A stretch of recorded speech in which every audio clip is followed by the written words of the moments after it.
वाह, ये बहुत अच्छा है। हाँ बोलो।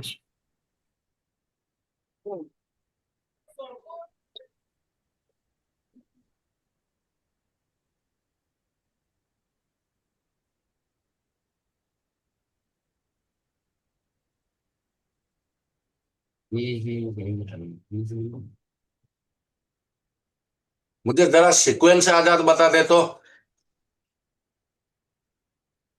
आजाद, जी गुरु जी। सीक्वेंस बता तो सही। सीपीयू का सीक्वेंस हम किस तरह लेके चल रहे हैं? पहले कौन, उसके बाद कौन, अभी किसके जगह पे है, इसके बाद किस जगह में जाना है? गुरु जी, सबसे पहले तो वोल्टेज देखना है हमें। हम्म। लॉजिक कोर वो तो शुरुआत दौर है, हम सीपीयू के बारे में पूछा। सीपीयू में, लॉजिक कोर में वो कौन सा भाग पहले होगा, फिर बाद में कौन होगा, यही पूछा।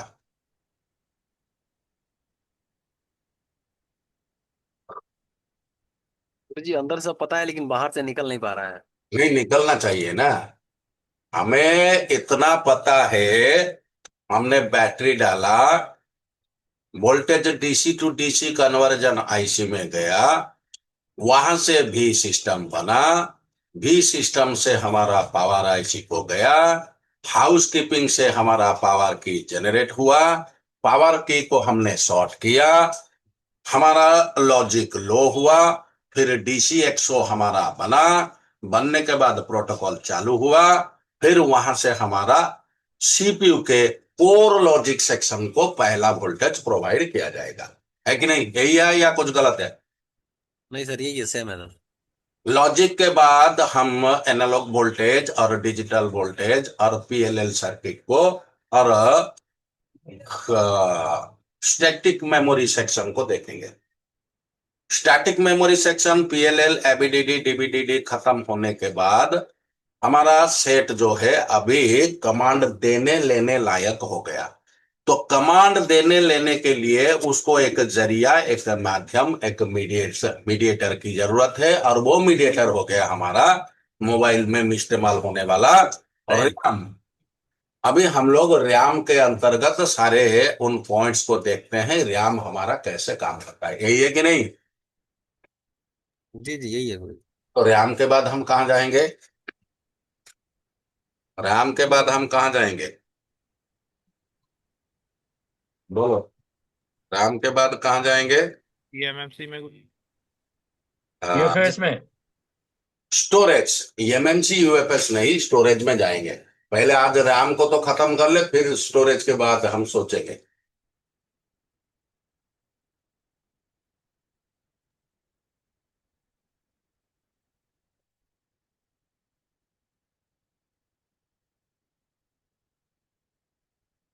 तो हम यहीं पर थे ना, कर्नेल पैनिक। जी जी। गुरु जी, यही पढ़ना है।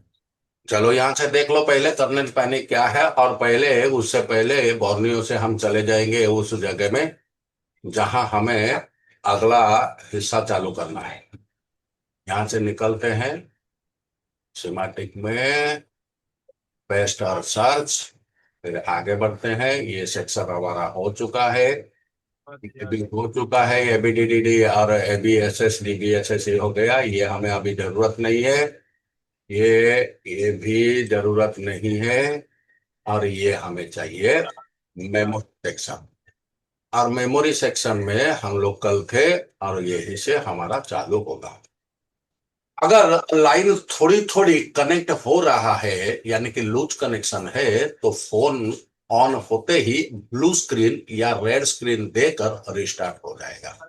इसको कहते हैं कर्नेल पैनिक। तो कर्नेल क्या है?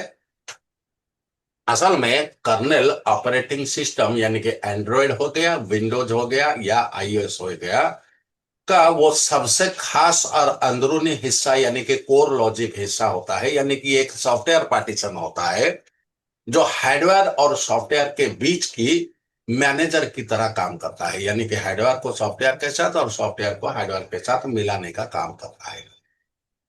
आप इसे एक ट्रांसलेटर या मैनेजर भी मान सकते हो। हार्डवेयर कंट्रोलर, जब आप कैमरा आप खोलते हैं तो कर्नेल ही वही चीज जो कैमरा मॉड्यूल यानी कि हार्डवेयर को सिग्नल भेजती है कि अब फोटो खींचने का वक्त है। मेमोरी मैनेजमेंट क्या है? कर्नेल डिसाइड करता है कि कौन सी आप कितने रैम का इस्तेमाल करेगा। सीपीयू शेड्यूलिंग क्या है? ये तय करता है कौन? कर्नेल, कि प्रोसेसर कब और कितनी देर तक किस स्पेसिफिक टास्क पर काम करेगा, ये कर्नेल तय करता है। सिक्योरिटी, ये ऐप्स को एक दूसरे के डाटा में दखल देने से रोकता है। यानी कि मान के चलो कैमरा है, फिंगरप्रिंट है, ऑडियो है, वीडियो है, इस तरह का एप्लीकेशन हमारे मोबाइल के अंदर है। तो किसी अगर एक को डाटा भेजा जाए तो सारे उस डाटा को रिसीव करके कॉन्फ्लिक्ट ना करे, इसीलिए एक दूसरे का डाटा के अंदर दखल ना देने के लिए ये सिक्योरिटी का काम करता है। इससे भी मैंने पहली बार तुम्हें क्लास में एक बार बताया था। अगर एक एग्जाम्पल हम ले ले, मान लीजिए आप यूट्यूब पर वीडियो देख रहे हैं, तो एप्लीकेशन कौन हो गया? यूट्यूब।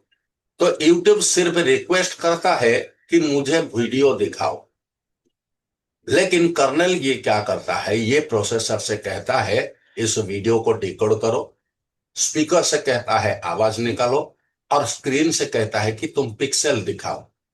यानी कि कर्नेल सभी को मैनेज करता है।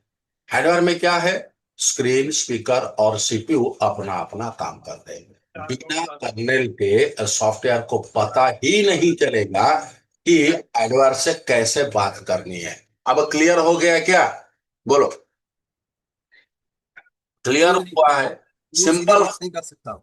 हाँ, बिना कर्नेल के कोई किसी से बात नहीं कर सकता। कर्नेल सॉफ्टवेयर के अंदर एक पार्टीशन होता है, जैसे बेसबैंड एक पार्टीशन नंबर होता है, उसी तरह कर्नेल भी एक तरह का पार्टीशन होता है, जिसके माध्यम से ये सारा काम को अंजाम दिया जाता है। जैसे एमएमसी या यूएफएस के अंदर माइक्रो कंट्रोलिंग यूनिट होता है, जैसे माइक्रो कंट्रोलिंग यूनिट सीपीयू की भाषा को स्टोरेज की भाषा में तब्दील करता है और स्टोरेज की भाषा को सीपीयू के भाषा में तब्दील करता है।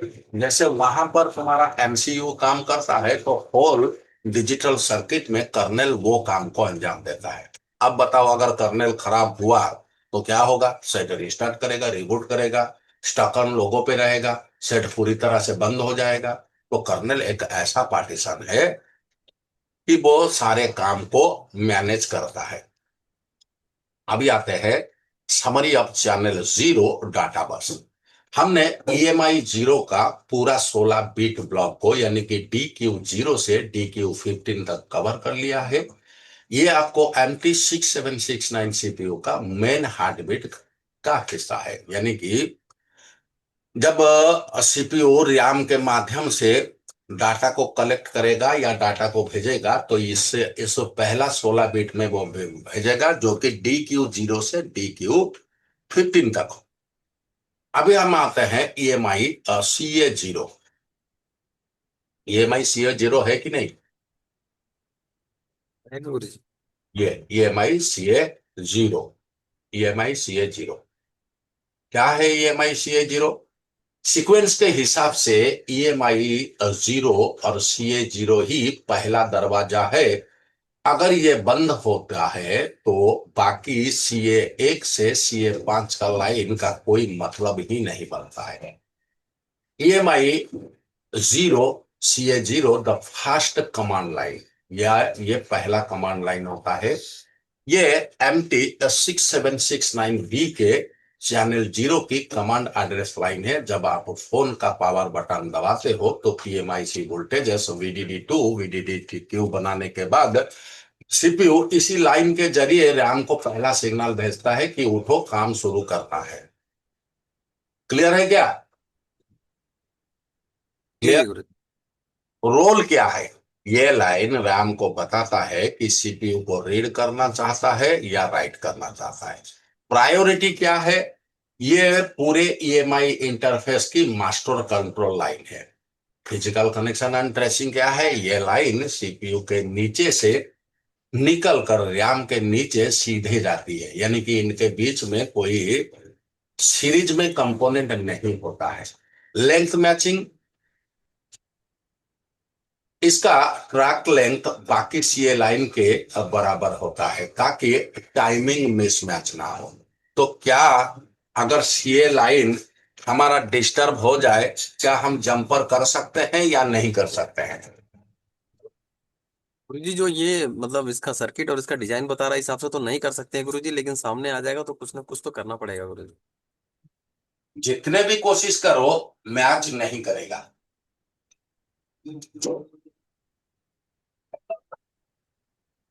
सर ये 14 में यही प्रॉब्लम आ रही है क्या? मतलब कुछ भी करके देखो तो दिक्कत करता ही करता है। यही तो, वो एक मैन्युफैक्चरिंग डिफेक्ट है। तो हमें इतना तो पता है, बोर्ड डिजाइन करते वक्त जिस भी बोर्ड कंपनी होते हैं ना, इस चीजों के ऊपर वो खास ध्यान रखते हैं।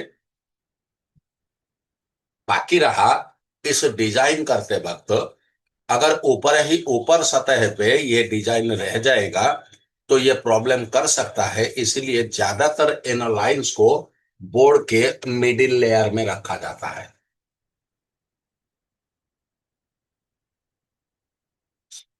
डायग्नोसिस और वर्कशॉप टेस्टिंग क्या है? अगर आपके पास डेड फोन है जो सिर्फ बोर्ड बना रहा है, तो ये टेस्ट करो। क्या टेस्ट करोगे? प्रोब ग्राउंड पर रखो, black probe EMI 0 CA 0 line के कैपेसिटर या टेस्ट पॉइंट पर रखो। वैल्यू को चेक करो, लगभग 350 मिली वोल्ट से 450 मिली वोल्ट होगा। अभी क्या ये परेशान कर रहा है? क्या आ जा जी कर रहा है गुरुजी जी। जितनी देर प्रैक्टिकल नहीं होगा उतनी देर पता नहीं चलेगा। अरे प्रैक्टिकल खुद करो ना, यहाँ पर तो मैंने पूरी तरह से डेरिवेट करके रख दिया है कैसे करना है। आजाद किया आपने? ना मिली बोल्ट नहीं मिल रहा मुझे। क्या मिल रहा है? मीटर चाहिए ना गुरुजी, मिले बोल्ट वाला। कोशिश करके देखो, मिली वोल्ट ही मिलेगा तुमको, वोल्टेज दिखाई देगा। और ज्यादातर इसको टेस्ट करते वक्त ध्यान रखना, ऑटो मोड में रखना। Okay okay okay. तो ये तो हमारा कल हो चुका था, बस इसको रिपीट कर देता हूं। Volt testing diode mode, red probe ground पर रखो, ब्लैक प्रोब को EMI 0 CA लाइन 0 पे कैपेसिटर या टेस्ट पॉइंट पर रखो। वैल्यू लगभग 350 मिली वोल्ट से 450 मिली वोल्ट। कैसे होगा डायोड मोड में? ये कंफ्यूजन लग सकता है कि हम डायोड मोड में चेक कर रहे हैं पर मीटर में मिली वोल्ट क्यों दिखा रहा है। इसके पीछे का असली साइंस हमको समझना पड़ेगा। मल्टीमीटर कैसे काम करता है, अब आ गए ना? समझ में आया कि नहीं? अभी हमें बोर्ड को नहीं देखना है, हमें सीपीयू को नहीं देखना है। जब हम कोल्ड टेस्टिंग पर आए हैं, पहले मल्टीमीटर को हमें समझना पड़ेगा। मल्टीमीटर का साइंस कैसे कम, मल्टीमीटर कैसे हमारा वोल्टेज हो या ओम्स हो, कैपेसिटर हो या कोई भी कंपोनेंट को जब हम चेक करते हैं तो वो कैसे काम करता है। जब आप मल्टीमीटर को डायोड मोड पे सेट करते हो तो मल्टीमीटर अपने दोनों प्रोब्स यानी कि रेड और ब्लैक से एक बहुत छोटा करंट लगभग 1 मिली एम्पियर से 2 मिली एम्पियर बाहर निकालता है। सेमीकंडक्टर के बैरियर के वजह से, सेमीकंडक्टर, अच्छा चलो इसको ऐसे समझते हैं। तुम्हें पता है किसी डायोड को मापने के लिए उसका बैरियर वोल्टेज कितना होता है? 0.7। 0.7 का मतलब क्या बोलते हो? 700 मिली एम्पियर। जी तो अगर मीटर से उसका दोनों प्रोब से वोल्टेज नहीं निकलेगा तो क्या वो डायोड को माप सकता है? नहीं मापेगा गुरुजी। नहीं। तो डायोड जब चालू होगा तभी तो तुम उसका अंदरूनी जो इम्पीडेंस है उसको तो समझोगे ना। अभी दूसरी बात बताता हूं। डायोडा मोड में अगर black prep road red probe के माध्यम से किसी एलईडी को तुम मापते हो तो क्या एलईडी जलता है या नहीं जलता है? जलता है गुरुजी। चलता है क्यों जी। जलता है? कैसे जलता है? ये डायोड मोड में तो सिर्फ ये वो इम्पीडेंस को दिखाएगा, वोल्टेज कहाँ से आएगा? तो आता है मल्टीमीटर में गुरुजी, चाहे अपना लीनियर करंट हो या होता है ना डिजिटल हो, सर। सबसे आता है। तो इसका मतलब क्या है? बैरियर वोल्टेज को, जो किसी भी कंपोनेंट का एक टीपीडी होता है, उस वोल्टेज को कवर करने के लिए मल्टीमीटर में ये टेक्निक होता है कि डायोड मोड में भी ये वोल्टेज प्रोवाइड करता है। हमारे मोबाइल के कंपोनेंट सीपीयू हो गया, आईसी हो गया, डायोड्स हो गया, सिलिकॉन से बने होते हैं। इनके अंदर एक पीएन जंक्शन होता है। अब पीएन जंक्शन तो तुम लोगों का पूरी तरह से क्लियर है ना? है कि नहीं? पीएन जंक्शन क्लियर है कि नहीं? जी जी जी जी। जी जी, क्लियर है गुरुजी। तो पीएन जंक्शन जब होता है तो वहां पर डायोड मोड है। तो वहां पर डायोड मोड हो या बैरियर पॉइंट हो या ब्रेकअप वोल्टेज हो या थ्रेशोल्ड वोल्टेज हो या हमारा प्रोपागेशन डिले हो, ये सब कुछ होता है कि नहीं होता है पीएन जंक्शन के अंदर? होता है गुरुजी। तो यहां पर छोटा सा सवाल हम कर लेते हैं, फिर आगे बढ़ेंगे और क्लैरिटी मिल जाएगा। पीएन जंक्शन बनता कैसे है? सुहेल, सुहेल, पीएन जंक्शन कैसे बनता है? पी टाइप और एन टाइप डायोड को जोड़ने से बनता है। जोड़ने से घर बन जाएगा पीएन जंक्शन? क्या बात करता है? मैं मर जाऊं गुड़ खा के? हैं सुहेल, क्या जी। करता है? ऐसा ना कर यार, ऐसा ना कर। जैसे कि हम थोड़ा सा यहाँ पर उसको समझेंगे, पीएन जंक्शन बनता कैसे है।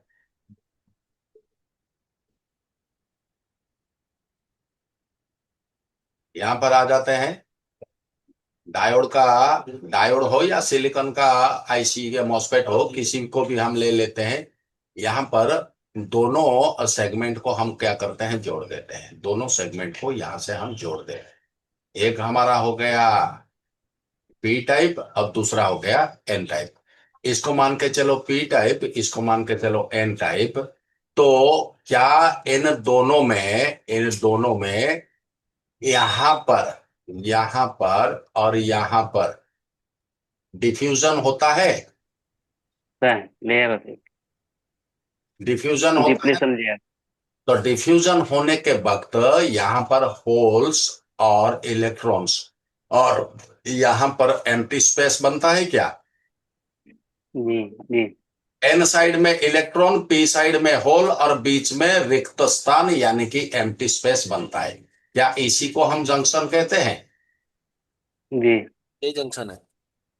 तो अब बताओ, अगर किसी जगह में खाली जगह है, मान के चलो ऐसे समझ जाओ, तुम इस तरफ खड़े हो और तुम्हें पी से एन के तरफ जाना है और बीच में नदी है, बीच में नदी है।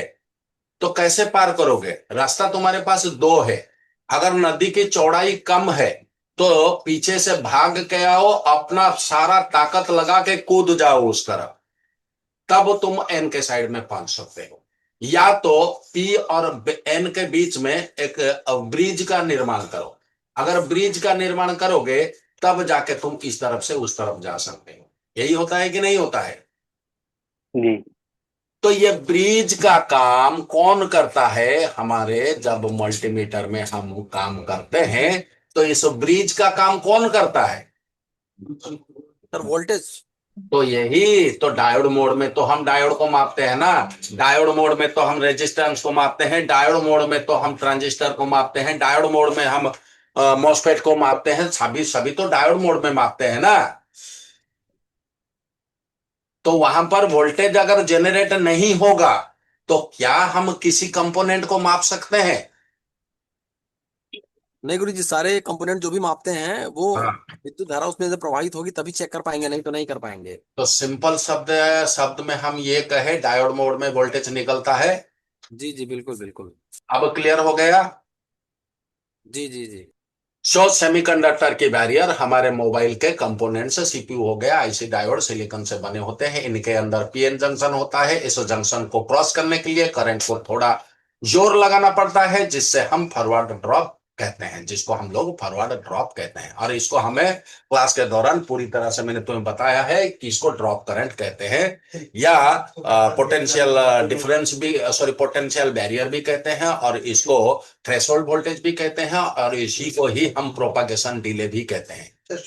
कोई भी चीज के अंदर किसी वोल्टेज को चालू होने के लिए कंपोनेंट का एक कैरेक्टरिस्टिक होता है, उस कैरेक्टरिस्टिक के हिसाब से वो अपने आप को पूरी तरह से चालू करने के लिए कुछ वोल्टेज का खपत करेगा, उसके साथ साथ कुछ टाइम का भी वो खर्चा करेगा। That's why this is called TPD. Diode mode में रीडिंग वोल्टेज ड्रॉप को ही हम लोग देखते हैं, जो अभी 450 मिली एम्पियर, 350 मिली एम्पियर जो हम कहते हैं, ये सारा जो होता है वो ड्रॉप वोल्टेज है। जब आप रेड प्रोब ग्राउंड और ब्लैक प्रोब को EMICS 0 लाइन पर रखते हो तो मीटर का करंट CPU के अंदर के प्रोटेक्शन डायोड से होता हुआ ग्राउंड तक जाता है। मीटर वही वोल्टेज दिखाता है जो लाइन को उसने क्रॉस किया, इसलिए हम इसे 350 मिली वोल्ट यानी कि 0.35 वोल्ट बोलते हैं। ये स्टैटिक वोल्टेज नहीं है जो बैटरी से आता है। स्टैटिक वोल्टेज अगर होगा तो वो तुम्हें मीटर पे कांस्टेंट दिखाएगा। ये मीटर का अपना टेस्ट वोल्टेज है जो 350 मिली वोल्ट से 450 मिली वोल्ट का ही। क्यों?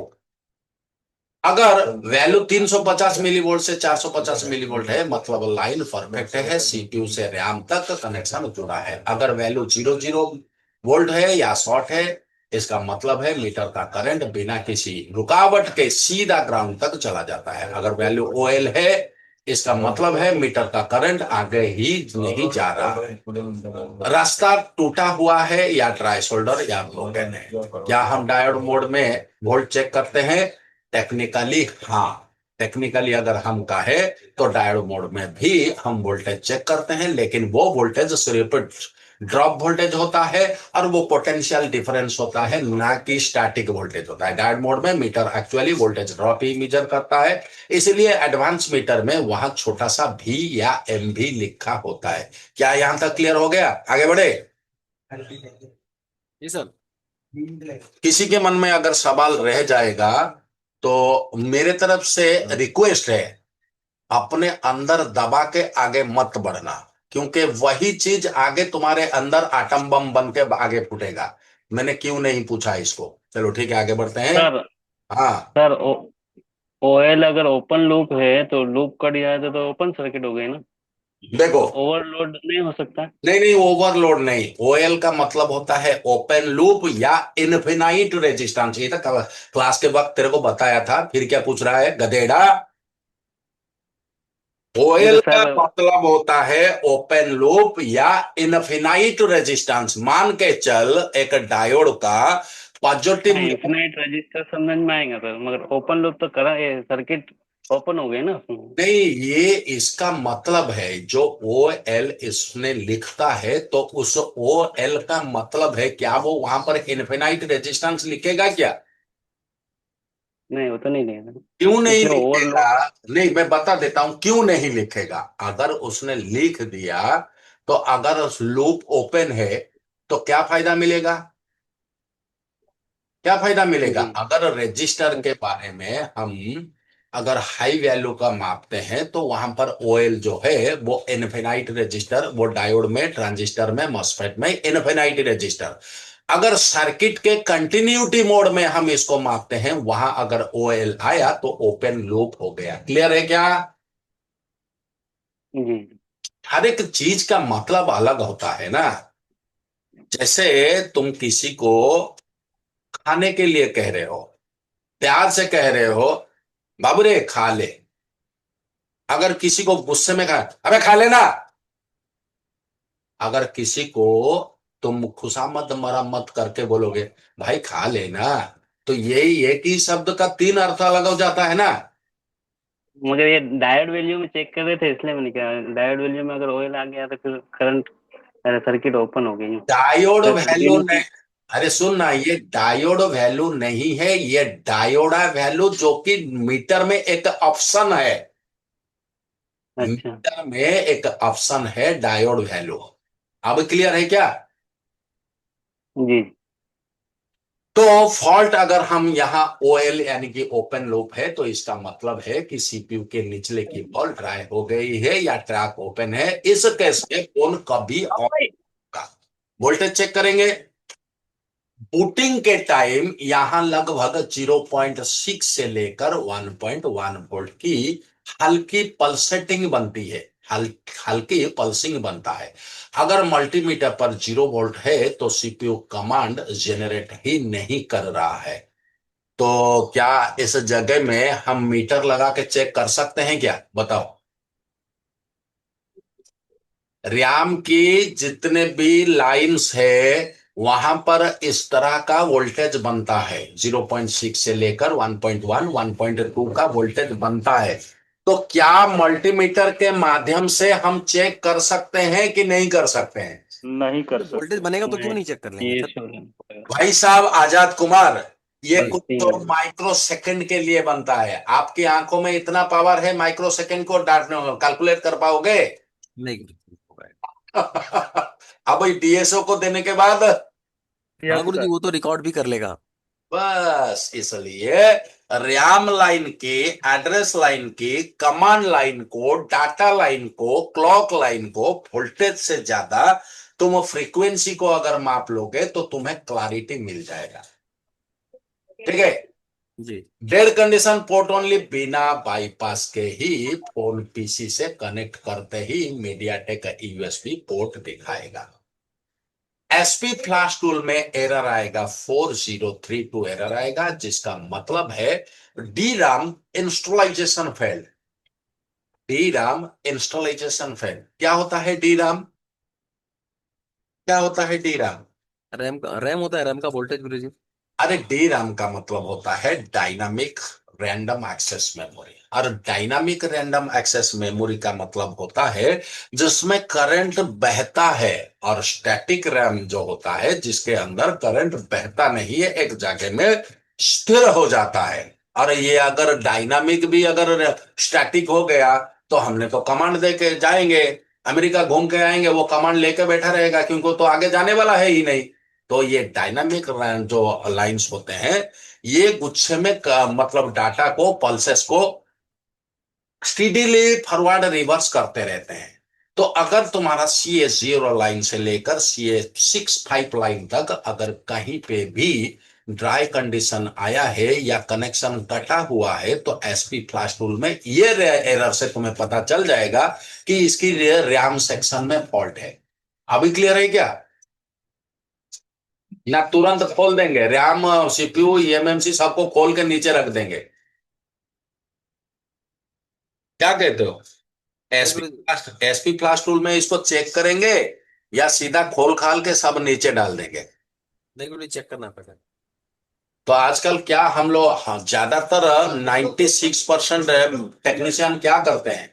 तुरंत सीपीयू, एमएमसी और रैम रिवॉल्व। तुक्केबाजी में हाँ मैं ये मान सकता हूं 15 से 20% काम बन जाता है। क्यों बन जाता है? क्योंकि किसी के हाथ में से सेट गिरा हुआ है, किसी ने रात भर मोबाइल में चार्जर लगा के रख दिया है जिसमें कंट्रोलिंग सर्किट नहीं है यानी कि ऑप्टो कपलर नहीं है। तो उस कंडीशन में भी ये प्रॉब्लम आ सकता है। तो सीपीयू, यूएफएस, रैम, ईएमएमसी, ईएमसीपी इनको अगर हम रिवॉल्व कर देते हैं तो कंटिन्यूटी बन जाता है और कंटिन्यूटी बनने के कारण सेट हमारा चालू हो जाता है। अगर इस तरह का एरर है 80% मोबाइल जो है तुम्हारे पास से वापस जाएगा अगर तुम इसको सही से पहचाने नहीं। नो चार्जिंग लोगो, फोन चार्जिंग लगाने पर भी कोई लोगो नहीं दिखाएगा, सिर्फ चार्जिंग करंट 0.10 या 0.20 एम्पियर पर अटक जाएगा। ऐसा होता है ना? सेट डेढ़ आया है और हमें पोर्ट बनाते हैं तो पोर्ट बन जाता है, लेकिन आई चार्जर में जब इसको लगाते हैं तो 0102 0102 ऐसे दिखाता है ना? जी यस गुरुजी। तो फॉल्ट कहां पर होता है? सीपीयू में सर, होता है या RAM dynamic random access memory में होता है? डायनामिक रैंडम एक्सेस मेमोरी में। तो इस सबसे इंपॉर्टेंट ये टेबल, समरी टेबल को याद रख लेना। या तो एक काम करना, कोई एक डॉक्यूमेंट या पेपर ले लेना, जितना सारा टेबल इसके अंदर मैंने समराइज किया है उन सारे टेबल को बस रख लो तो तुम्हारा काम बन जाएगा। इतना सारा याद रखने की जरूरत है। फीचर क्या है, डिटेल क्या है? फीचर है logic, command and address, bit zero. Interface क्या है, चैनल जीरो। प्राइमरी वोल्टेज क्या है, 0 से 1.1 वोल्ट। Logic level. इम्पीडेंस क्या है, 350 से 450 मिली वोल्ट। और फेल्योर क्या होता है, टोटल डेड या पीरोम कोड। अभी आते हैं ईएमआई एक्स्ट्रा में।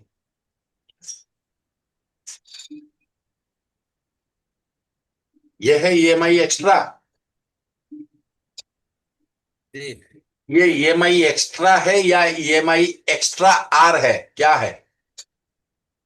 एक्स्ट्रा आर गुरुजी पढ़ेंगे। ये EMI extra. Exit R, exit R बोलेंगे या गुरुजी की क्या बोलेंगे इसको? नहीं, एक्स्ट्रा आर, एक्स्ट्रा, ये एक्स्ट्रा है, एग्जिट नहीं है। चलो देख लेते हैं क्या है। अब हम, आई होता बीच में एग्जिट होता तो हाँ, अब हम एक्सटर्नल रजिस्टर। ईएमआई इंटरफेस के एक ऐसे पॉइंट पर है जो अक्सर टेक्नीशियन से मिस हो जाता है। ईएमआई एक्स्ट्रा आर, इसका पूरा नाम होता है ईएमआई एक्सटर्नल रजिस्टर, यानी कि रेफरेंस रजिस्टर। एक्सटर्नल रजिस्टर यानी कि रेफरेंस रजिस्टर। जरा इस रजिस्टर को देखते हैं। आज मजे की बात तुमसे करूंगा कि इस रजिस्टर को अगर निकाल दो तो सेट में कौन सा वो प्रॉब्लम आएगा। देख लो इस रजिस्टर, इस रजिस्टर को देखो। मैंने ओप्पो A3s में ये रजिस्टर मेरा निकल गया था और मुझे 2 दिन घुमाया इसने, 2 दिन घुमाया इसको मैंने। अभी आ, ये वाला रजिस्टर दिख रहा है ना, ये वाला रजिस्टर। दिखाओ गुरुजी कौन सा मच्छर था जिसने इतना टाइम खराब किया। अरे 2 दिन मेरे को नंगा कर दिया यार, मैं बोलता हूँ 2 दिन नंगा कर दिया मेरे को। मैं ढूंढ ढूंढ के परेशान हो गया, तो फॉल्ट है तो कहाँ है, ढूंढ ढूंढ करता के क्या है परेशान हो गुरुजी ये? गया। गुरुजी कहने का मतलब सबसे पहले तो हम आई स्कैनिंग से हमने अपने कंपोनेंट को पूरा करें काम करने से सबसे पहले। हाँ, प्रोसीड्योर सबसे पहले आई स्कैन, जो कि क्लास के दौरान भी मैंने बताया है। कोई डेढ़ आया है, डेढ़ के वक्त 15 मिनट गौर से, कुछ मत करो, गौर से माइक्रोस्कोप के अंदर ले जाओ और हर एक कंपोनेंट की जानकारी हासिल करो। कोई कंपोनेंट का रंग बदला है क्या, कोई कंपोनेंट में करोशन आया है क्या, कोई कंपोनेंट मिस है क्या। इसीलिए मैं 15 मिनट क्यों कहता हूं, मैं तो बोलता 2 सेकंड देख लो तुम्हारा बोर्ड ठीक है कि नहीं। मैं 15 मिनट क्यों बोलता हूं, ताकि गौर से हर एक कंपोनेंट्स की जानकारी हासिल करो। अगर कोई कंपोनेंट पीला से लाल हो गया है तो वो खराब है, तो क्यों इतना बोर्ड को मापना है, वहां से निकालो उसको। अगर कोरोसन जम गया है, पानी गया है, लिक्विड गया है, बगल में नीली नीली पीली पीली सारे दाने दाने बन गए हैं, तो वहां से कंटिन्यूटी हट गया है, तो उसको सिंपल रिसोल्व कर दो, काम बन जाएगा। ये जरूरी है। अब जरा देखते हैं ये जो एक्सटर्नल रेजिस्टेंस यानी कि रेफरेंस रेजिस्टेंस, ये लाइन MT6769 सीपीयू और रैम के पूरे इंटरफेस की एक्यूरेसी को कंट्रोल करता है। क्या आया कुछ दिमाग के अंदर? कवर करता है गुरुजी, इसका मतलब यानी कि तुम्हारा 16 लाइन 6 लाइन, 16 लाइन 6 लाइन, यानी कि 32 12 44 लाइन को ये कैलिब्रेट करता है। यानी कि सभी का इंटरफेस को एक्यूरेसी मान के चलो। तुम्हारा कोई, तुमने 4 व्हीलर लेके रखा है और वो 4 व्हीलर को रास्ते में जब चलाते हो तो वो दाहिने तरफ झुक के चलता है। तब तुम क्या करते हो, किसी गैरेज में ले जाते हो, उसको बोलते हो जरा इसका पहिए को अलाइनमेंट कर दो, यही बोलते हो ना। जी यस जी गुरुजी। जी जी अलाइन करवाते हैं। तो अलाइनमेंट वो क्या करता है, चारों पहियों का सतह को समान कर देता है। तो मोबाइल में कैलिब्रेशन कुछ ऐसा है, यानी कि मोबाइल में अनगिनत हॉरिजॉन्टल और वर्टिकल लाइन होते हैं, यानी कि भूसमान और भूलंब, इस तरह का अनगिनत बिलियंस ऑफ लाइन होता है। जिस लाइन को जब हम टच करते हैं हमारे हाथों से, वो स्टैटिक करंट को लेके वहां से डिग्री और मिनट बनाता है, और उसी डिग्री मिनट को जब वो सीपीयू को भेजता है, सीपीयू फिर वहां से यूएफएस या ईएमएमसी जो भी लगा है उसके पास भेजता है। फिर सॉफ्टवेयर के अंदर वो कोड का मतलब क्या है उसको वो पूछता है, फिर जब स्टोरेज उसका जवाब देता है, फिर उसी हिसाब से इसको इसने क्या करता है, बाइनरी लैंग्वेज में यानी कि मशीन लैंग्वेज में कन्वर्ट करता है। मशीन लैंग्वेज में कन्वर्ट करने के बाद जिसको वो डाटा, जिसको वो कमांड, जिसको वो वोल्टेज भेजना चाहिए, वो पर्टिकुलर उसी को ही भेजता है। तो अगर अलाइनमेंट बिगड़ जाए, यानी कि अगर तुम 3 को टच कर रहे हो और 9 खुलता है, अब इसमें क्या समझ में आता है कि हमारे जितने भी लाइंस बने हैं, ग्राफ, जैसे ग्राफ पेपर होता है उसी तरह जो हमारे लाइंस बने होते हैं, हर लाइंस का कोना होता है, एंगल होता है। अगर एंगल बिगड़ जाए तो क्या ये मानेगा किसी बात को? नहीं मानेगा। नहीं गुरु जी, कहेंगे कुछ और, सुनेगा कुछ और। करेगा कुछ और, सुनेगा नहीं। कहेंगे कुछ और, ये करेगा कुछ और। तो ये रेजिस्टेंस जो है इनको कैलिब्रेशन करता है, यानी कि सबकी सतहों को बराबर करता है। तो यहां पर देखते हैं यहाँ से दे तो केवल ग्राउंड ही रहा है उसको। अरे रे रे रे रे, मान के चलो तुम घर में पंखा चलाते हो, तो क्या इसकी गारंटी है कि अगर हम सिर्फ उसका फेज को कंट्रोल करेंगे तो पंखा चलेगा, बंद होगा, और अगर न्यूट्रल को कंट्रोल करेंगे तो वो बंद चालू नहीं होगा? बोल। किसी सर्किट दोनों से कंट्रोल हो सकता है सर। हो सकता है। तो इसके जो एक्सटर्नल रजिस्टर लगा है, ये किसके लिए लगा है? रिफरेंस के लिए लगा है। और रिफरेंस क्या होता है? ग्राउंड के साथ एग्जैक्ट डिफरेंस, ग्राउंड के साथ पोटेंशियल का एग्जैक्ट डिफरेंस होता है। और उसी एग्जैक्ट डिफरेंस के वोल्टेज के माध्यम से वो अंदरूनी सर्किट को चलाता है, और अंदरूनी सर्किट को चलाने के बाद ही इन लाइंस को वो कैलिब्रेट कर पाता है। अगर अंदरूनी सर्किट ही उसका बंद हो जाएगा तो इनको कैलिब्रेट कौन करेगा? आईफोन में तुम लोग लगा देते हो, आईफोन हो गया या एज सीरीज का मोबाइल हो गया सैमसंग का, जब तुम नया डिस्प्ले लगा देते हो, क्या तुम्हारा डिस्प्ले काम करता है या वो कैलिब्रेट मांगता है? हाँ गुरु जी, टच सिस्टम काम कराने के लिए उसको सर्विस सेंटर से कैलिब्रेट करवाना पड़ता है सर। अभी समझ में आ गया क्या? जी जी जी जी। सो EMI एक्स्ट्रा आर का असली काम क्या होता है ना, कैलिब्रेशन। हमने DQ और CA लाइंस की बात की, लेकिन उन लाइंस में कितनी ताकत यानी कि ड्राइव स्ट्रेंथ कितना होनी चाहिए और उनकी इंपीडेंस क्या होनी चाहिए, ये EMI एक्स्ट्रा आर तय करता है। CPU के अंदर एक सिस्टम होता है जिसे ZQ कैलिब्रेशन कहते हैं। ZQ में हम जाएंगे बाद में, अभी फिलहाल हमारा क्लास के हिसाब से अभी हम ZQ से बहुत दूर है। ZQ में भी हम जाएंगे। तो जिसको हम लोग कहते हैं ZQ calibration, EMI extra R pin पर एक बहुत ही प्रिसाइज यानी कि एक्यूरेट रजिस्टर लगा होता है, जो CPU की रजिस्टर को चेक करके अपने इंटरनल रेजिस्टेंस को एडजस्ट करता है, ताकि हाई स्पीड डाटा ट्रांसफर में कोई एरर ना हो। अब अगर इस वाले रजिस्टर को तुम यहां से निकाल दोगे, क्या होगा बताओ मुझे?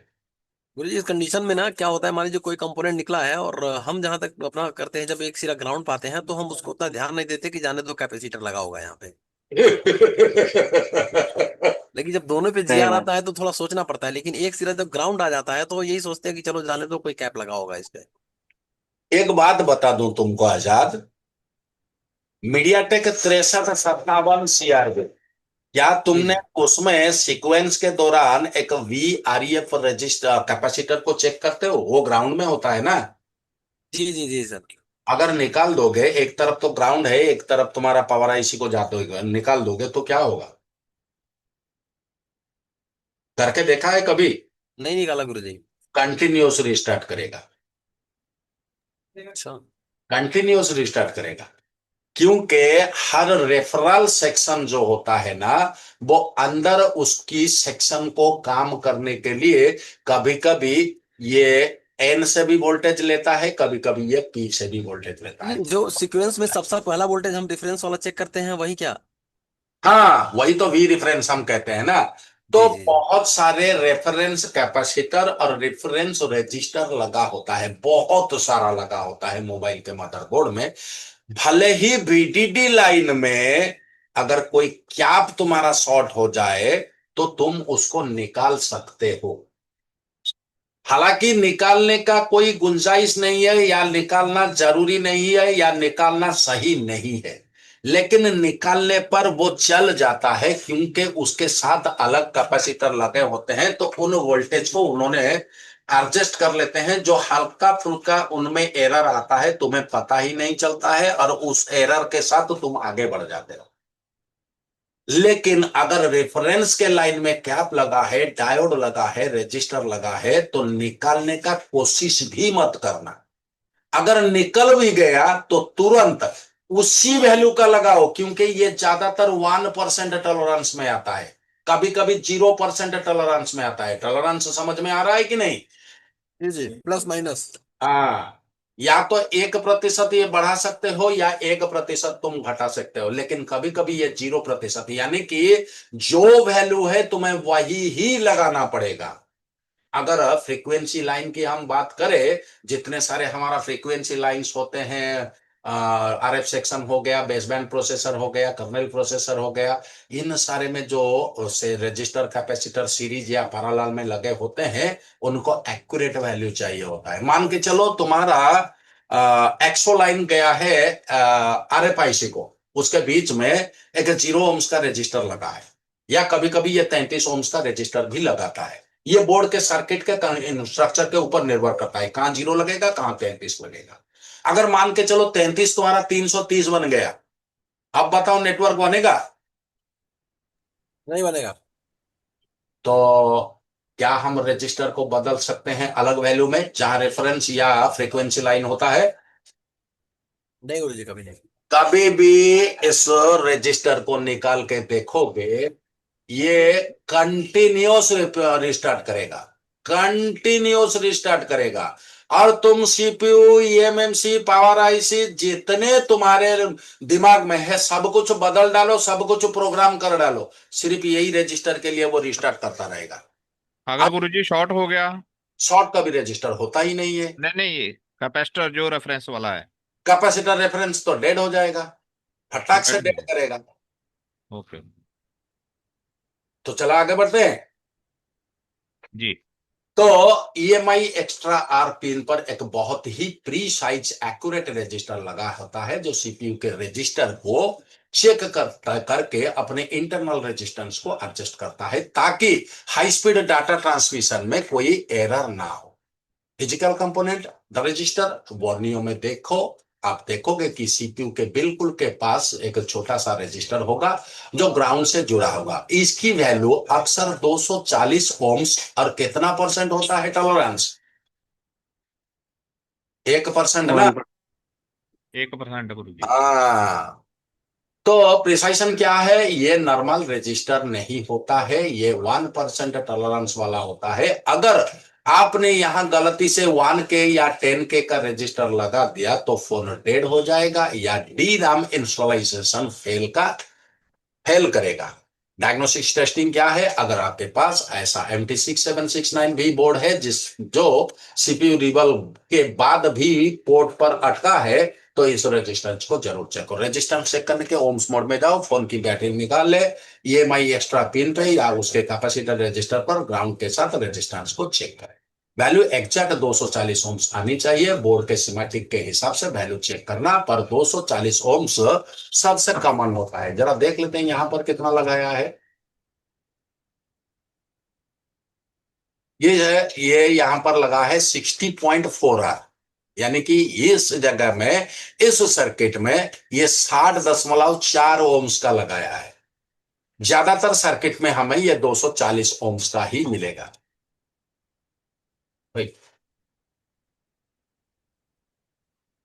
डार्ट मोड टेस्टिंग, यहां की वैल्यू बाकी DQCA लाइन से अलग हो सकता है, अक्सर हाई मिलती है।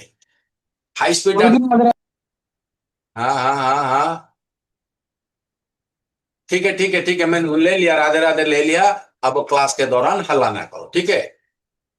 क्लासिंग के वक्त डी रैम इंस्टॉलाइज नहीं होगा, क्योंकि सीपीयू रैम के साथ सिंक्रोनाइजेशन नहीं कर पा रहा है। हीट इशू, अगर ये रजिस्टर ओपन हो जाए तो सीपीयू का ईएमआई कंट्रोलर गलत वोल्टेज लेवल को यूज करेगा, जिससे सीपीयू हीट हो सकता है। समरी टेबल जरा देख लो यहां।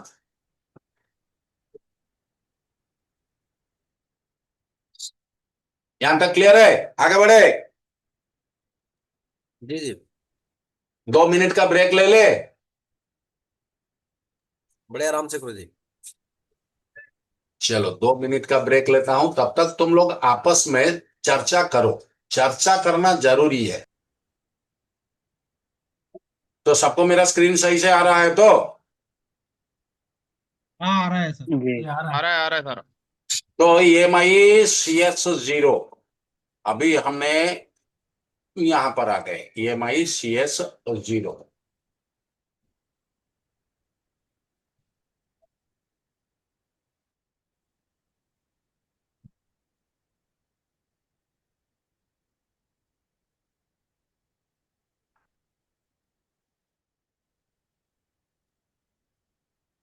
आ गया। EMI जी CS0। जी जी। ये क्या होता है? Chip select. Chip select. Chip select क्यों करता है? क्यों करता है? उसी तो बात है। क्यों करता है चिप सिलेक्ट? कमांड देने के लिए। मैं देखता हूँ सोहेल, तेरा नजर बड़ा चील का नजर है। इधर से तुरंत पढ़ के देख लिया ना। नहीं तो अब हम EMI 0 CS0 पर है, जो EMI इंटरफेस का टारगेट सिलेक्टर होता है। यानी कि किसको डाटा भेजना है या किसी को टारगेट करना है, किससे डाटा भेजना है या किससे डाटा रिसीव करना है। इसका पूरा नाम है EMI चैनल 0 चीप सिलेक्ट 0। अगर DQ लाइन डाटा है तो CA लाइन एड्रेस है। तो CS यानी कि चिप सिलेक्ट वो स्विच है जो रैम को बताता है कि अब तुमसे बात कर रहा है, एक्टिव हो जाओ भाई। EMI 0 CS0 का असली काम जो होता है वो हैंडशेक होता है। एक फोन में अक्सर डुअल रैंक रैम होता है। ये मल्टी मेमोरी चिप्स हो सकती है। CPU को ये बताना पड़ता है कि वो किस स्पेसिफिक चिप या रैंक के साथ बात करना चाहता है। रोल क्या है? जब CS0 लाइन लो यानी कि 0 वोल्ट होता है, तो तभी रैम CPU की कमांड या एड्रेस लाइन यानी कि CA लाइंस को सुनाना शुरू करता है। सिलेक्शन अगर ये लाइन हाई रहेगा तो रैम इग्नोर करेगी कि CA लाइंस पर क्या चल रहा है। अब सुहेल थोड़ा सा क्लास में वापस आते हैं। हमने कहा था कि जो हमारा I2C प्रोटोकॉल होता है वो 2 तरह का होता है। बताया था ना कि नहीं बताया था? जी एक होता है इंडिपेंडेंस और दूसरा होता है डेजिटेल। जी इंडिपेंडेंस में जब CPU रैम के माध्यम से डाटा सेंड करता है, वो लगभग सारे स्लेब को डाटा सेंड करता है। लगभग सारे स्लेब को डाटा सेंड करता है। लेकिन जिसके साथ कोड मैच होता है, जवाब सिर्फ वही देता है। बाकी क्या करते हैं? इग्नोर करते हैं कि नहीं करते हैं? जी जी इग्नोर करते। जी जी, इग्नोर कर देते हैं। तो यही कहा, अगर ये लाइन रहेगी, हाई रहेगी, तो रैम इग्नोर करेगी कि CA लाइंस पर क्या चल रहा है। इंपोर्टेंस इंपोर्टेंस क्या है? अगर EMI 0 CS0 का ट्रैक ब्रेक है तो CPU और रैम के बीच का हैंडशेक कभी पूरा नहीं होगा। फिजिकल ट्रेसिंग क्या करना है? MT6769V के बॉल मैप में से CS लाइन अक्सर कमांड या एड्रेस लाइन के साथ गुच्छे में यानी कि क्लस्टर में यानी कि आरे में रहता है, आसपास होते हैं। कनेक्शन ये CPU से निकलकर सीधा रैम की CS पिन पर जाता है। क्योंकि ये एक कंट्रोल सिग्नल है, इस पर कोई नॉइज नहीं होने चाहिए। इसका ट्रैक के पास अक्सर फिल्टर कैपेसिटर होते हैं जो ग्राउंड से जुड़े होते हैं। डायग्नोसिस टेस्टिंग क्या करेंगे?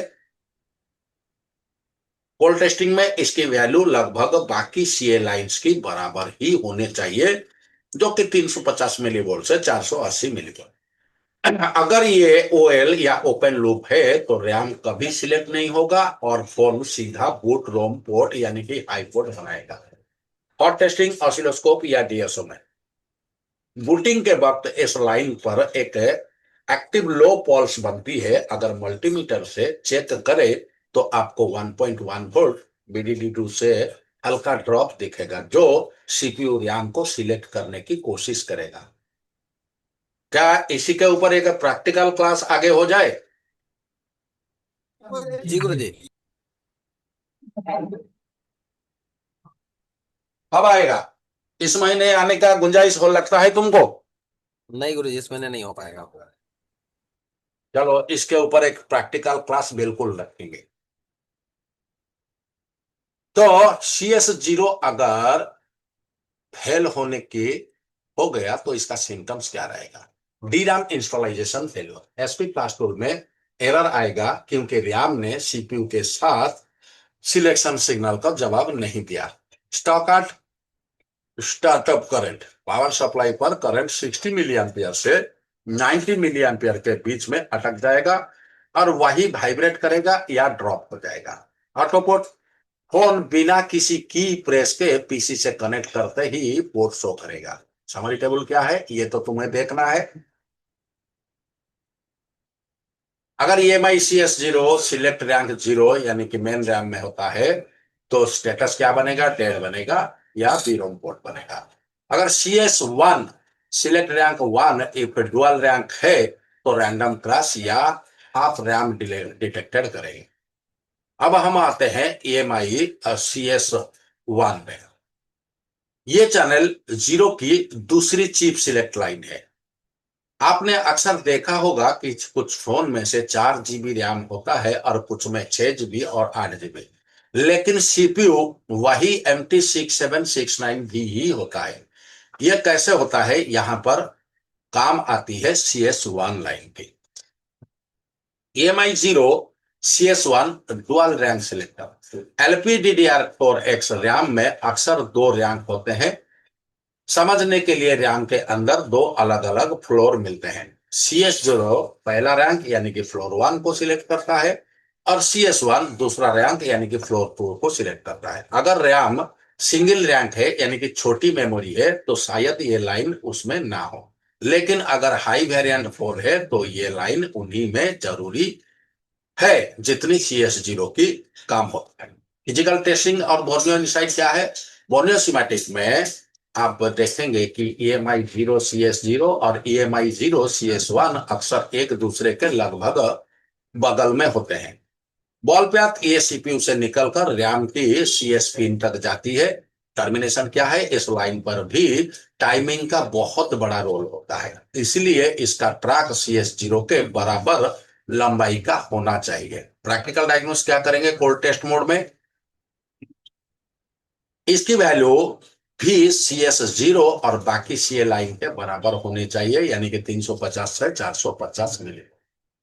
अगर CS0 पर वैल्यू आ रही है पर CS1 पर OL आ रहा है तो फोन बूट तो हो जाएगा पर रैम की पूरी कैपेसिटी शो नहीं करेगा या लोडिंग के वक्त क्रैश हो जाएगा। अभी यहां पर एक मजे की बात तुम्हें बताता हूं। जो डुप्लीकेट फोन आते हैं यानी कि कॉपी फोन आते हैं उसमें 256 GB दिखाता है। जब जाके सेटिंग खोल के देखोगे तो उसमें दिखाता है रोम का साइज जो है वो 256 GB, और जैसे ही तुम 30-32 GB उसमें भर देते हो तो बोलता है मेमोरी फुल है। बताता है कि नहीं? जी जी, ऐसा ही होता है। तो ये यही टेक्निक को वहां पर इस्तेमाल किया जाता है ताकि तुम ऊपर देखोगे ना, खरीदते वक्त क्या देखोगे? सेटिंग में जाके देखोगे कितना इसका रैम और रोम है। क्या वहां पर तुम 30-40 GB का फोटो खींच के चेक करोगे? है कि नहीं? जी जी। तो सर ये सॉफ्टवेयर के थ्रू कर दिया जाता होगा ना इसको? बस बस इसे सॉफ्टवेयर के थ्रू ही किया जाता है। जी। और 5G हमेशा लिखता है, चाहे उसमें 2G सिम लगाई तभी भी। हाई एंड रिपेयर सिनेरियो क्या है? कई बार हम रैम चेंज करते हैं, रैम अपग्रेडेशन, उस वक्त अगर CS1 की बल्ब सही से नहीं कनेक्ट हुई तो फोन सिर्फ पुरानी कैपेसिटी दिखाएगा या सिस्टम यूआई नॉट रेस्पॉन्डिंग का एरर देगा, क्योंकि वो बाकी की मेमोरी को एक्सेस नहीं कर पा रहा है। EMI CS1 अगर फेल हो जाए तो कौन सा सिम्टम्स आएगा? Half RAM detection. अगर फोन ऑन होगा तो सेटिंग में रैम का दिखाएगा, एग्जाम्पल 6 GB है तो 3 GB दिखाएगा। रैंडम रिबूट या क्रैश करेगा। जब CPU हैवी डाटा हैंडल करेगा और दूसरी रैंक CS1 पर स्विच करेगा तो फोन तुरंत रिस्टार्ट हो जाएगा। यानी कि यहाँ पर दो रैंक है, एक CS0 एक CS1। अब अगर कोई एप्लीकेशन को चलाते हैं उस टाइम उस एप्लीकेशन जो है 2 GB या 3 GB रैम को खपत करता है, तो हमारा अगर 4 GB या 6 GB है तो हमारा काम चल जाएगा। अगर किसी एप्लीकेशन को ओपन करते वक्त उसको अगर 5 GB रैम की जरूरत है और तुम्हारा रैंक 1 खराब है या रैंक रैंक 0 खराब होने से तो डेड हो जाएगा, रैंक 1 अगर खराब हो गया तो उस टाइम ये क्या करेगा? रैंक 1 को एक्टिव नहीं कर पाएगा, तो फोन जो है वो रिस्टार्ट कर जाएगा। RAM test error. Software flashing के वक्त DRAM टेस्ट फेल हो सकता है। अगर हम SP फ्लैश टूल में जाएंगे और फ्लैश करने का कोशिश करेंगे तो वहां पर DRAM टेस्ट फेल होकर एरर आ जाएगा। समरी ऑफ CS सेक्शन क्या है? हमने CS0 primary section, CS1 secondary section दोनों को पढ़ लिया है। अब आते हैं EMI1 CS0। अब हम चैनल 1 EMI1 की चिप सिलेक्ट 0 पर है। जैसा कि हमने चैनल 0 में देखा था कि EMI CS0 का काम भी वही रैम का दूसरा 16 ब्लॉक को चैनल B को वेकअप सिग्नल देना। MT6769 भी एक डुअल चैनल प्रोसेसर है। इसका मतलब है कि ये रैम के दो हिस्सों को एक साथ बात कर सकता है क्या? है क्या?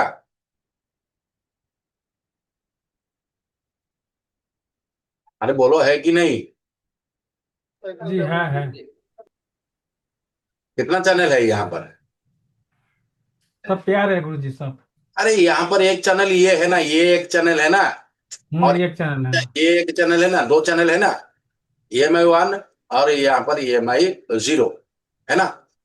हम्म ये 16 बिट का है, 0 से लेकर 15। 16 बिट का ये भी है, और ये भी 1 जो है 0 से लेकर 15 तक, ये भी 16 बिट है। दो 16 बिट है कि नहीं? दो रैंक है ना इसमें, इसके अंदर। जी जी जब जी हाई लोड होता है तो 0 से 1 दोनों का एक्सेस किया जाता है। जब लो रैंक में काम करना होता है तो 0 ही सिर्फ हमारा काम करता है। अगर 0 खराब हो गया तो रैंक 1 को हम एक्सेस नहीं कर सकते हैं। अगर रैंक 1 खराब हो गया तो हमारा 0 में काम चलेगा, लेकिन हाई टास्किंग के वक्त ये रिबूट रिस्टार्ट करेगा।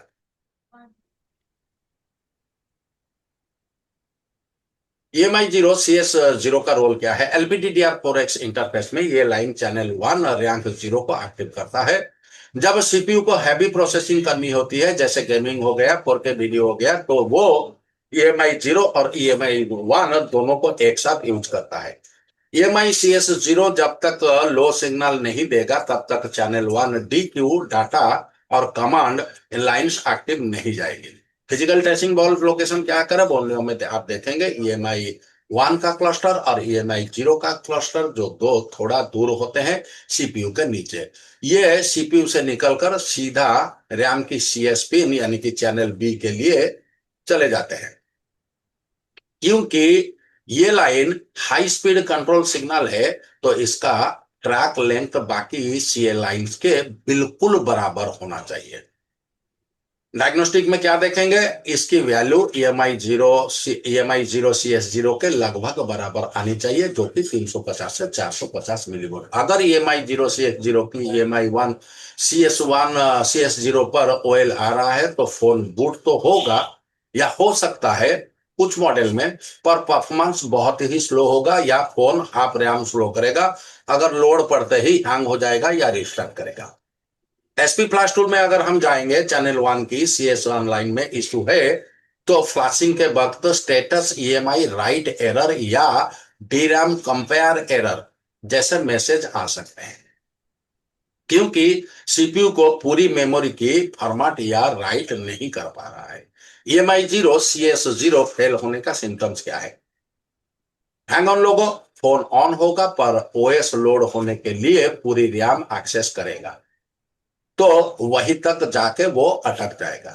परफॉर्मेंस इशू, फोन बहुत लैग करेगा क्योंकि सिर्फ एक चैनल काम कर रहा है, दूसरा चैनल हमारा बंद है। रैंडम क्रैश, आप खोलते ही फोन रिस्टार्ट करेगा। तो इसका जरा कंपैरिजन टेबल देख लो।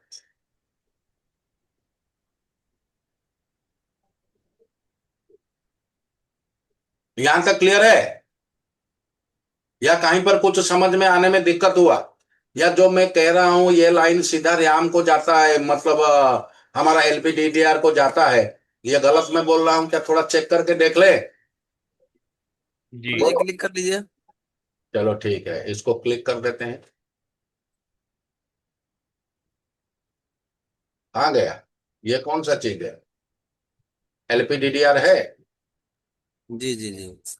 सीधा आ रहा है उसी में, या बीच में कोई आ, बिचौलिया है जो इसको वहां से यहाँ तक पहुंचाता है?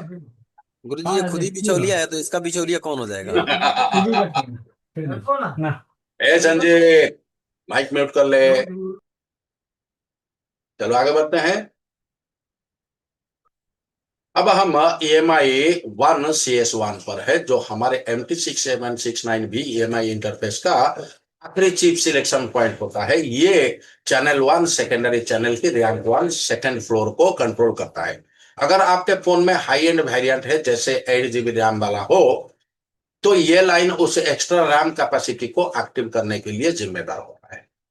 EMI CS1 का रोल क्या है? जैसे कि हमने पहले बात की कि LPDDR4X रैम में दो चैनल्स होते हैं, एक होता है EMI 0 और एक होता है EMI 1, और दोनों रैंक 0 और रैंक 1 का हो सकते हैं। EMI CS0 चैनल 1 का पहला हिस्सा जो जगाता है, और EMI CS1 चैनल जो कि दूसरा हिस्सा जो हाई कैपेसिटी को जगाता है, एक लो कैपेसिटी को, दूसरा हाई कैपेसिटी को जगाता है। एक बात को ध्यान रखना, अगर फोन 4 GB रैम वाला है तो हो सकता है कि हार्डवेयर में ये लाइन कनेक्टेड ना हो, लेकिन अगर फोन 6 GB 8 GB वाला है तो ये लाइन 100% एक्टिव होगी। ट्रेसिंग एंड बॉल कनेक्शन क्या है बोनियो में? ये सीपीयू के EMI कंट्रोलर ब्लॉक में होता है। अक्सर EMI 1 और CS0 बिल्कुल आसपास होते हैं।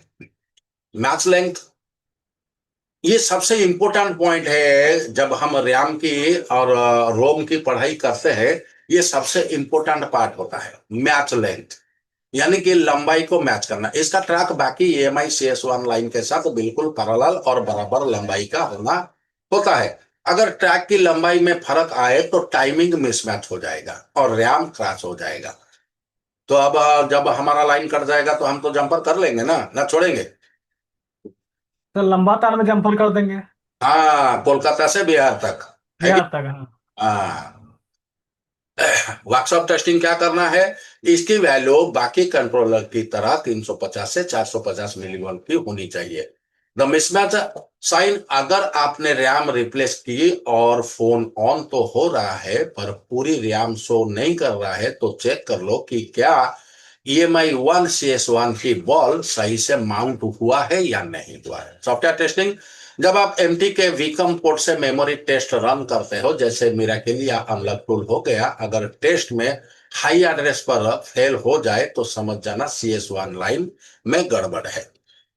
EMI CS1 फेल होने की सिम्टम्स क्या है? फोन ऑन हो जाएगा, लेकिन जैसे ही आप हैवी गेम्स जैसे VGMI या फ्री फायर जैसे गेम को शुरू करोगे तो ज्यादा रैम यूज करते ही फोन तुरंत रिस्टार्ट हो जाएगा। इनकरेक्ट रैम इन्फो, सेटिंग में 8 GB की जगह 4 GB 6 GB रैम दिखाएगा। आप क्रैशिंग बड़ी आप अनफॉर्चुनेटली स्टॉप का एरर देगी क्योंकि उन्हें स्पेस नहीं मिल रहा है। ये अक्सर होता है ना, तो आप क्रैशिंग होता है ना, जब भी हम कोई आपको ओपन करते हैं, अगर रैम CS1 में प्रॉब्लम हो तो अनफॉर्चुनेटली स्टॉप्ड दे के वो सिस्टम को बंद कर देता है ना, बार बार अनफॉर्चुनेटली स्टॉप, और तुमको उसको बंद कर करके तुम पागल हो जाओगे। जब तक सेट को रिस्टार्ट नहीं करोगे तब तक ये देता रहेगा। यही होता है ना? जी जी जी जी। कभी कभी तो सर सेट को रीसेट रीसेट भी करना पड़ जाता है। वही, क्योंकि मेमोरी का मतलब क्या होता है याद रखना ना। अगर उसने याद रख लिया तो तुम कुछ भी कर लो, वो वहीं पर जाके अटक के काम करता रहेगा। समरी टेबल को जरा आराम से देख लो। लाइन रोल इफ फेल्ड क्या होगा। EMI 0 CS 0 रोल क्या है, चैनल 0 रैंक 0 बेस बेस होता है, यहीं से शुरुआत होता है। अगर फेल है तो टोटल डेड होगा। EMI 0 CS 1 channel 0 rank 1 extra RAM होता है, हाफ रैम या रैंडम रिबूट करेगा। EMI 1 CS 0 रैंक 1 होता है, 0 बेस होता है, हैंग ऑन लोगो या स्लो परफॉर्मेंस करेगा। EMI 1 CS 1 channel 1 rank 1 extra heavy आपको जैसे ही रन करोगे क्रैश करेगा या स्लो हो जाएगा। अब हम EMI 0 CKE 0 पर है। इसका पूरा नाम है EMI चैनल 0 का क्लॉक एनाबल 0। अभी हम CK यानी कि क्लॉक पे आ गए।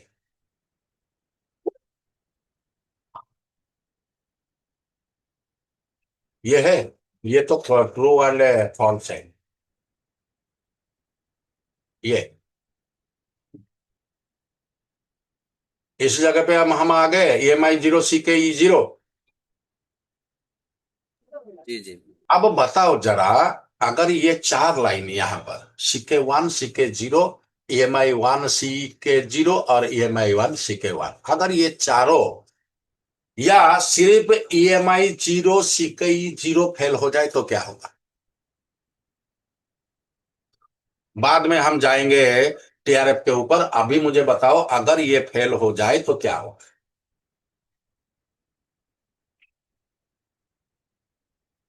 गुरुजी बोल। IF इसमें पेड़ इंटरमीडिएट फ्रीक्वेंसी होगा गुरुजी? गुरुजी बिल्कुल। पेड़ स्लो हो जाएगा इसका। नहीं, अननोन बेस बैंड हो जाएगा गुरुजी? अरे वो तो बहुत बाद की बात, पहले ये तो बताओ, अगर क्लॉक इनाबुल नहीं हुआ, ये क्लॉक इनाबुल है ना, जी जी जी। डेढ़ हो अगर जाएगा तो गुरुजी। क्लॉक पूरी डेढ़ रहेगा, सेट डेढ़ रहेगा ये? डेढ़ रहेगा। टाइमिंग मिसमैच हो जाएगा ना। जी जी जी। अब जब टाइमिंग मिसमैच हो गएगा तो कमांड जाएगा या आएगा, कुछ करेगा क्या। कुछ नहीं नहीं। करेगा गुरुजी। तो ये कमांड लाइन, ये जो रैम लाइन के ये होते हैं इनाबुल, क्लॉक इनाबुल लाइन। अगर क्लॉक इनाबुल नहीं हुआ तो टाइम का सिंक्रोनाइजेशन नहीं होगा, और टाइम का सिंक्रोनाइजेशन नहीं हुआ तो कुछ भी काम नहीं करेगा। देखते हैं जरा इसको। अगर CS चिप सिलेक्ट वो स्विच है जो रैम को सिलेक्ट करता है, तो CKE यानी कि क्लॉक इनेबल वो स्विच है जो रैम को बताता है कि अब क्लॉक सिग्नल को सुनना शुरू करो, यानी कि एक्टिव मोड में आ जाओ, बच जाओ, जिंदा हो जाओ। वरना अगर इसको तुम नहीं सुनोगे, मरे को मरे रहोगे, जिंदा नहीं हो पाओगे। ये लाइन का रैम की पावर को बचाने के लिए बहुत जरूरी होता है। जब CPU को डाटा चाहिए होता है तो CKE 0 को हाई 1.1 वोल्ट या 0.6 वोल्ट करता है। इससे रैम स्लीप मोड से बाहर आता है, स्लीप मोड से बाहर आता है। जब फोन स्टैंड बाय पर होता है, CPU इसी लाइन को लो करता है ताकि रैम क्लॉक सिग्नल को इग्नोर करे और बैटरी को कम खर्चा हो। बोर्नियो सिमेटिक में आप देखेंगे कि CKE 0 लाइन अक्सर CS 0 और CK यानी कि क्लॉक लाइन के बिल्कुल आसपास होते हैं। प्यास क्या होता है, CPU ball right arrow RAM ball होता है, ठीक CPU के दाहिने तरफ ये होता है। मैचिंग क्या है, इसका ट्रैक भी बाकी कमांड एड्रेस लाइन के साथ मैच्ड लेंथ में होता है। अगर ट्रैक ब्रेक हुआ तो रैम कभी वेकअप सिग्नल रिसीव नहीं करेगा। अगर वेकअप सिग्नल रिसीव नहीं करेगा, मान के चलो आजाद बेचारा खा पी के आराम से सो रहा है, अब घरवाली अगर आके नहीं बुलाया तो आजाद क्या उठेगा। नहीं नहीं, कभी नहीं। तो ये क्लॉक उसको जाके जगाता है कि चलो भाई उठ जाओ, अभी तुम्हारा काम करने की वक्त आ गया, चलो मिलके काम करते हैं। डायग्नोसिस क्या करना है कोल्ड टेस्ट मोड में, इसकी वैल्यू भी बाकी कंट्रोल लाइंस यानी कि CS की तरह 350 से 450 मिलीवोल्ट के आसपास होनी चाहिए। द स्लीप फॉल्ट, अगर यहाँ OL या ओपन लूप है तो फोन डेड रहेगा। CPU को कितने भी कोशिश कर ले, रैम स्लीप मोड में से बाहर नहीं आएगा और कम्युनिकेशन शुरू ही नहीं होगा। हॉट टेस्टिंग में बूट के वक्त इस लाइन पर स्टेबल लॉजिक हाई वोल्टेज यानी कि 1.1 वोल्ट या 0.6 वोल्ट के हिसाब से होना चाहिए। मैं बार बार तुमको यहां पर बोलता हूं 1.1 वोल्ट या 0.6 वोल्ट, ऐसा क्यों बोलता हूं? ऐसा क्यों बोलता हूं मैं? सर रैम के अनुसार DDR4 लगा रहेगा तो अलग रहेगा, DDR4X लगा रहेगा तो अलग रहेगा। वाह वाह वाह संजीत, सही पकड़े हो, सही पकड़े हो। अगर यहां 0 वोल्ट है तो सीपीयू रैम को इंस्टॉलाइज नहीं कर पा रहा है, तो EMI सी के 0 वोल्ट होने से सिम्टम्स क्या आएगा? डेड या कंस्टेंट जीरो पोर्ट बनाएगा। फोन यूएसबी लगाते ही पोर्ट बनाएगा पर आगे नहीं बढ़ेगा। No handshaking SP flash tool में एरर आएगा क्योंकि रैम ने क्लॉक सिग्नल को एनेबल नहीं करेगा। तो एसपी फ्लैश टूल में हैंडशेक ही नहीं करेगा, यानी कि डिटेक्ट ही नहीं करेगा। Low voltage current power supply पर करंट 40 मिली एम्पियर से 60 मिली एम्पियर जाके फ्रीज हो जाएगा। हमारी टेबल देख लो यहां पर।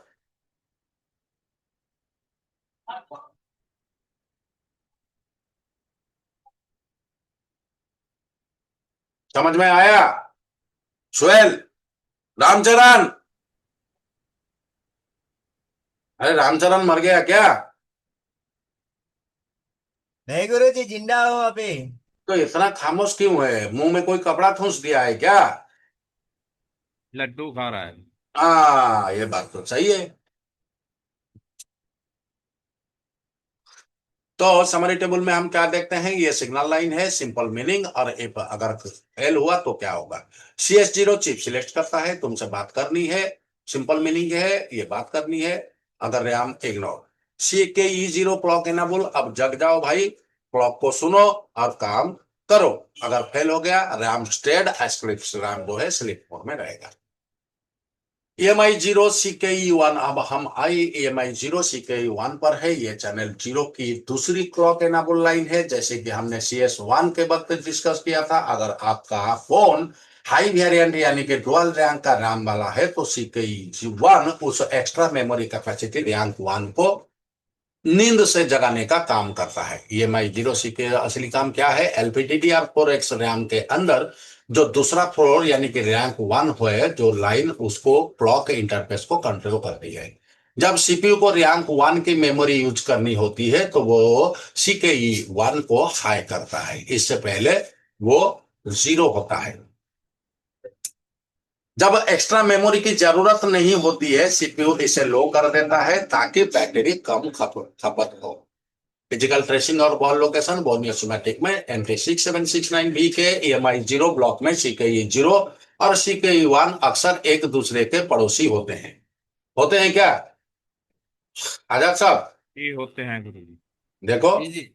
CKE0 CKE1 एक पड़ोसी, CKE EMI1 CKE0 EMI1 CKE1, ये दोनों आसपास होते हैं। और सीधा यहां से निकल के कहां जाएंगे? वो यहां से निकल के कहां जाएंगे आजाद? सीपीयू में उत्तर जाएंगे, प्रदेश। अरे सॉरी, रैम रैम अरे हम जब सीपीयू पढ़ रहे हैं तो सॉरी, सीपीयू एमएमसी में जाएगा गुरु जी। एमएमसी में जाएगा या रैम में जाएगा? रैम में सर। चलो कोई बात नहीं।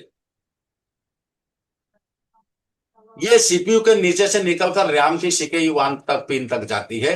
इस ट्रैक की लंबाई भी बाकी EMI0 कमांड एड्रेस ट्रैक से बिल्कुल बराबर मैच होनी चाहिए। अगर ट्रैक छोटा बड़ा हुआ तो सिग्नल टाइमिंग मिस हो जाएगा।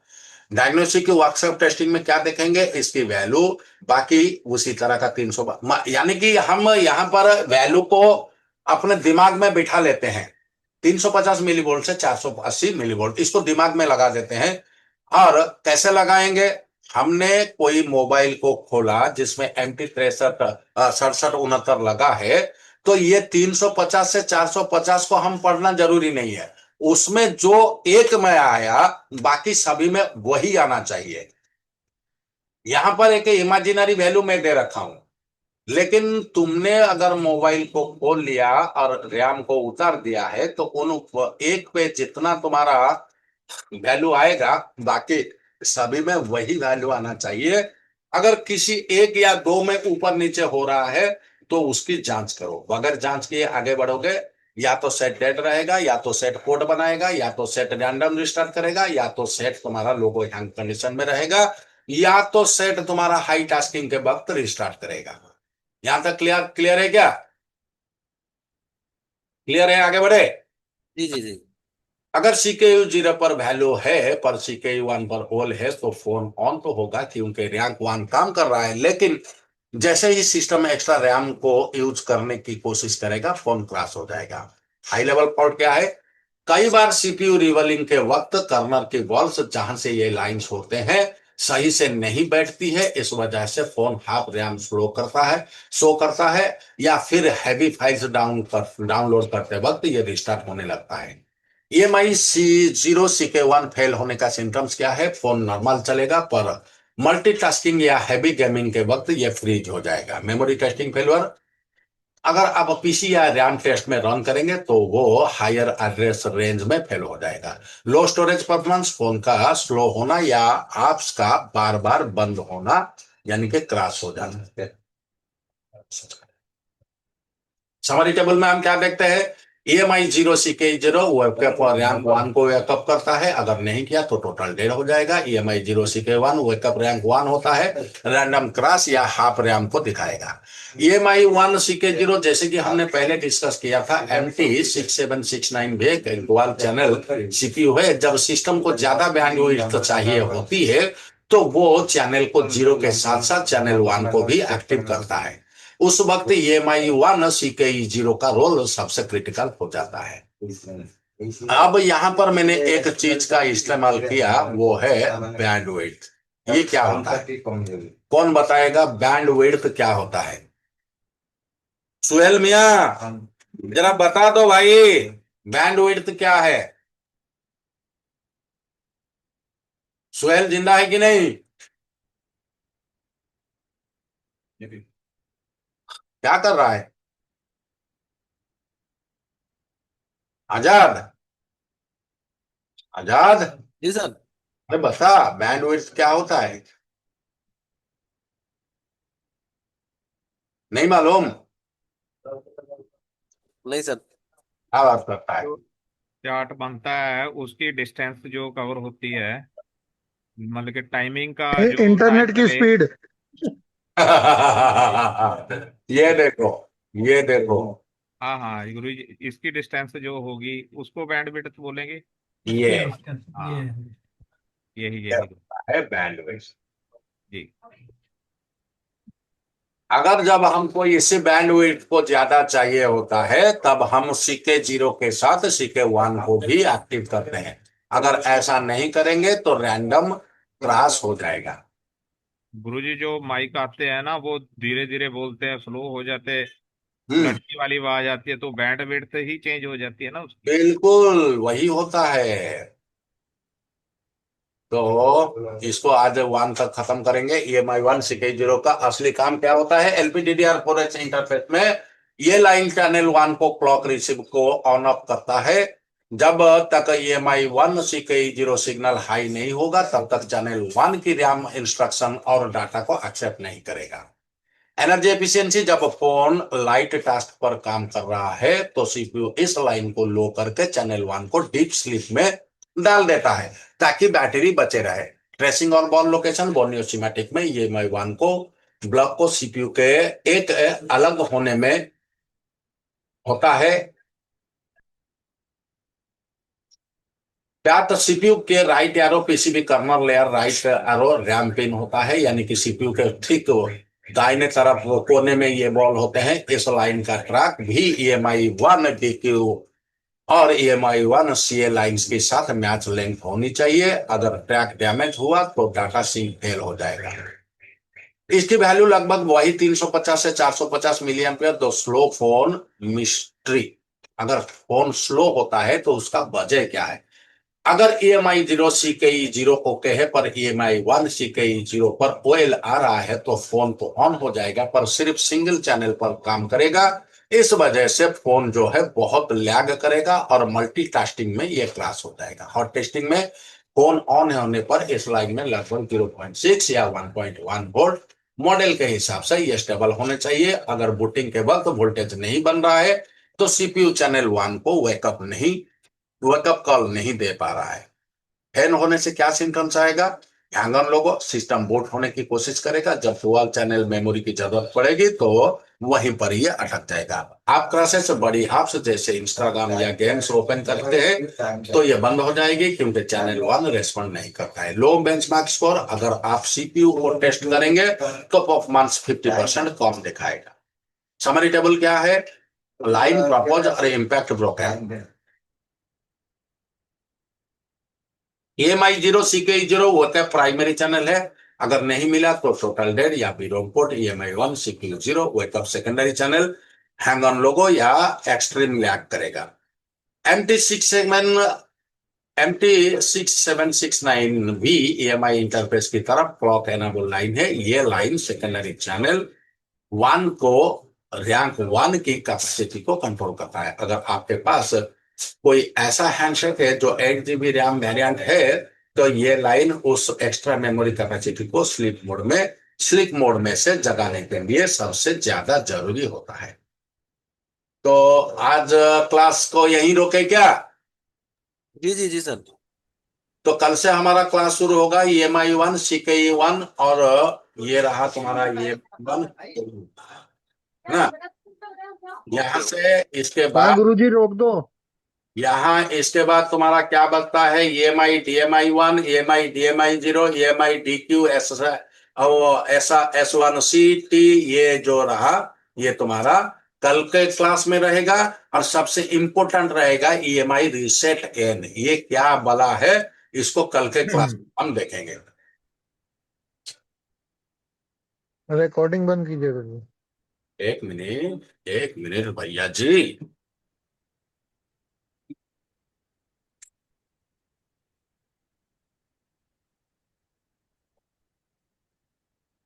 हाँ, अब बताओ क्या बताना चाहते हो, बोलो। तिवारी जी कुछ बोलना